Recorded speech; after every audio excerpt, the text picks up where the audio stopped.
Olá, irmãos, a paz do Senhor Jesus. Bom dia, como vocês estão? Espero que todos estejam bem. Hoje nós vamos estar meditando na parábola das bodas do Filho do Rei, que se encontra no livro de Mateus, capítulo 22. Aleluias. Também na parábola, irmãos, nós vemos a figura de um homem, na qual o rei, quando adentra ao recinto do casamento, ele verifica, ele atesta e verifica que existe um homem sem os trajes nupciais, sem as vestes nupciais. As vestes nupciais, irmãos, naquela época, como nos dias de hoje, são os vestimentos, as roupas que são adequadas para um casamento, um evento deste porte. E naquela época, principalmente, era costume das pessoas de posse, das famílias que tinham uma certa condição financeira, né? E principalmente os reis, os dignatários, eles ofereciam as vestes nupciais. Eles já ofereciam para os convidados as vestes adequadas para o casamento, para que tudo fosse realizado dentro de um padrão, de uma etiqueta, né? E saísse a contento, para que todos se alegrassem, para que a festa ficasse bonita. Então, os convidados, eles já recebiam essas vestes juntamente com o convite. E quando nós vemos o rei adentrando ali ao salão nupcial, ele verifica que existe um homem sem as vestes nupciais. E ele pergunta a este homem: amigo, como entraste aqui sem os trajes nupciais, sem estar vestido adequadamente? E aquele homem ficou mudo, ele emudeceu, ele não sabia o que dizer, porque no fundo, em seu coração, ele sabia que ele estava errado, ele sabia que ele deveria ter atendido o convite do rei, mas trajado as vestes nupciais, ter vestido as vestes adequadas para aquele convite, para aquele evento, para o casamento do filho do rei. Entendemos através dessa palavra que as vestes nupciais, a qual todos deveriam estar trajando, todos os convidados que foram chamados às bodas. No sentido espiritual, estas vestes nupciais representam a santificação da vida de cada um de nós. Estarmos atendendo à vontade de Deus, nos abstendo do pecado, obedecendo a sua palavra, seguindo os seus caminhos, deixando para trás tudo aquilo que não agrada a Deus, para que nós estejamos naquele momento, quando adentrarmos as bodas do Cordeiro, ao momento da festa nupcial, ao momento quando o Senhor Jesus voltar a esta terra, seja para arrebatar os que estão vivos ou para ressuscitar aqueles que já morreram em Cristo, no momento deste encontro, nós devemos estar preparados com as nossas vidas consagradas a Deus, santificadas a Deus. Isso não quer dizer, irmãos, que nós nunca mais iremos pecar, que nós estaremos dando de forma justa. Nós sabemos que isso é muito difícil, né? Mas nós temos a opção, nós temos a escolha de viver uma vida em santificação, buscando se abster do pecado, se afastar de tudo aquilo que não agrada a Deus, porque o principal motivo de nós estarmos aqui hoje é porque Ele primeiramente nos amou. Ele nos amou primeiro, irmãos, e nos deu a herança bendita da vida eterna.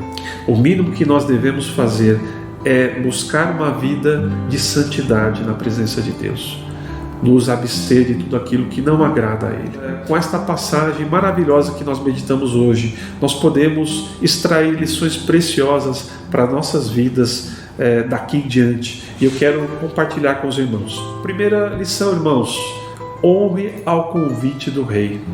Honre ao convite, ao chamado de Deus Pai.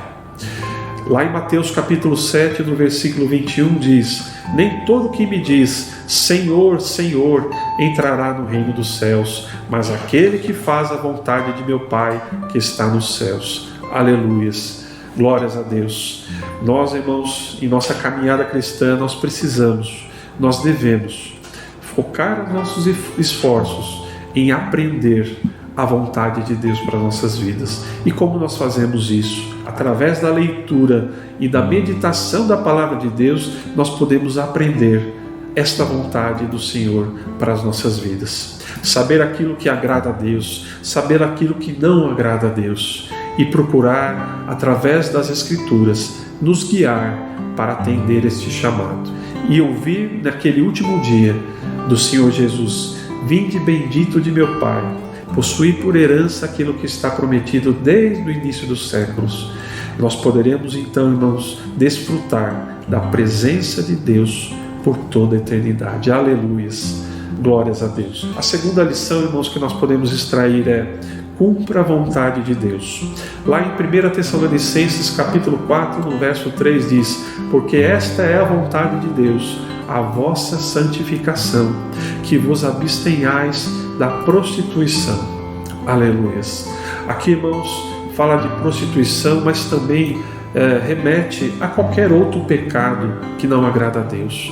Tudo que deixa o Senhor triste, tudo aquilo que o Senhor abomina, tudo aquilo que o Senhor detesta, tudo aquilo que não agrada ao Senhor, nós devemos nos abster, nós devemos viver uma vida de santificação. Aleluia. Em Hebreus capítulo 12, no verso 14 diz: segui a paz com todos e a santificação, sem a qual ninguém verá o Senhor. Aleluia. Esta palavra, irmãos, pode parecer muito forte, e realmente ela deve provocar em cada um de nós um temor muito grande, porque esta palavra diz que sem a santificação ninguém verá Deus, ninguém poderá estar na presença dele. E por mais que nós entendamos que nós não somos perfeitos, que nós pecamos e falhamos, e falharemos e pecaremos até o final, até a vinda do Senhor, nós podemos sim, com a ajuda do Espírito Santo e da Palavra de Deus em nossas vidas, nos abster dos maus caminhos, nos abster do pecado e a cada dia nos tornar mais parecido com Cristo, a imagem e semelhança do Filho de Deus. Conforme nós vamos evoluindo, conforme nós vamos praticando a Palavra de Deus, conforme nós vamos colocando os ensinamentos de Cristo em nossas vidas, e esta prática ela vai trazer um testemunho da nossa vida. Com isso nós podemos se aproximar à santidade que Deus espera de nós. Em terceiro lugar, a terceira lição que nós podemos extrair, irmãos: examine sua vida e busque a libertação do pecado. Lá em Gálatas capítulo 5, do verso 19 ao 21 diz: porque as obras da carne são manifestas, as quais são prostituição, impureza, lascívia, idolatria, feitiçarias, inimizades, porfias, emulações, iras, pelejas, dissensões, heresias, invejas, homicídios, bebedices, glutonarias e coisas semelhantes a estas, acerca das quais vos declaro, como já antes vos disse, que os que cometem tais coisas não herdarão o reino de Deus. Aleluia.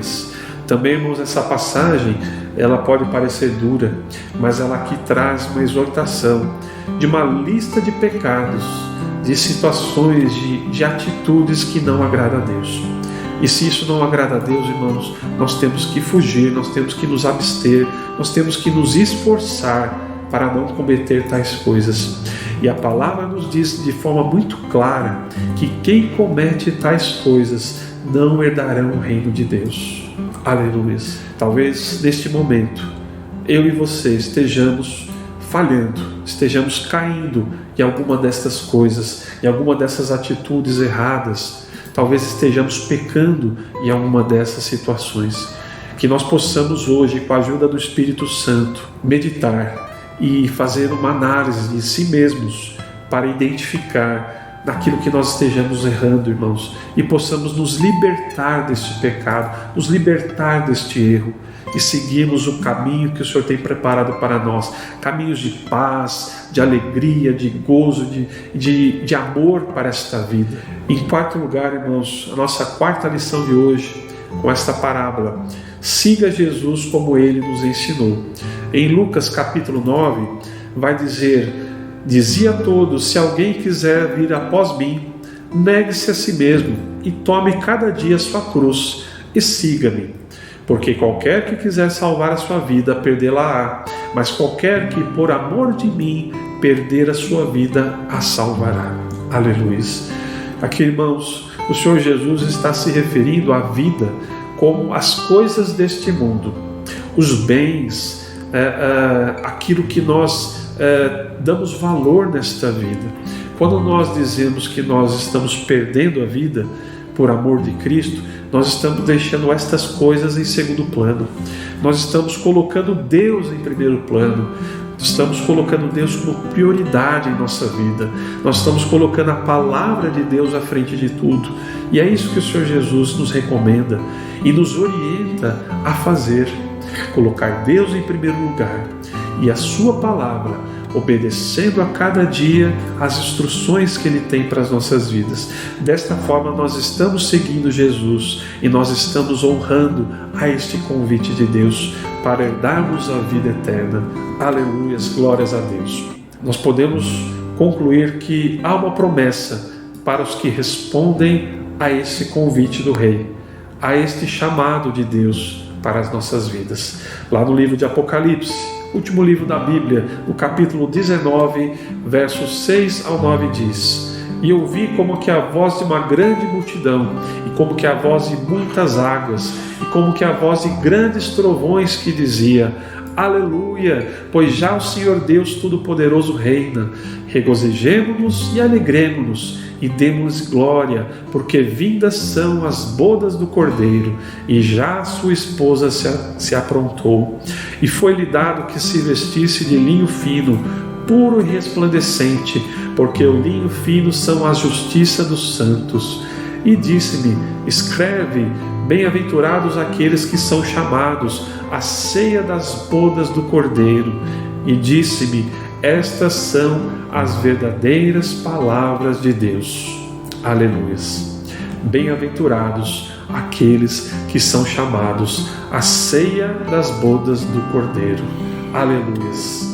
Eu e você, irmãos, se atendemos a esse chamado e cumprirmos esse chamado em nossas vidas, através da obediência à palavra de Deus, através de uma vida em santidade a Deus, nós estaremos sim sendo bem-aventurados, porque ao final desta vida, no final dos dias, quando o Senhor Jesus retornar a esta terra, nós estaremos para sempre com Ele, nós estaremos vivendo para sempre com Deus. E esta vida que Deus promete para cada um de nós é uma vida plena, uma vida de alegria, de paz, de bênçãos, de gozo, de júbilo na presença do Criador, na presença do Deus eterno. Aleluia, irmãos. Fique com esta palavra e que Deus abençoe a sua vida, que Deus abençoe a sua família. E até o próximo vídeo, se Deus quiser.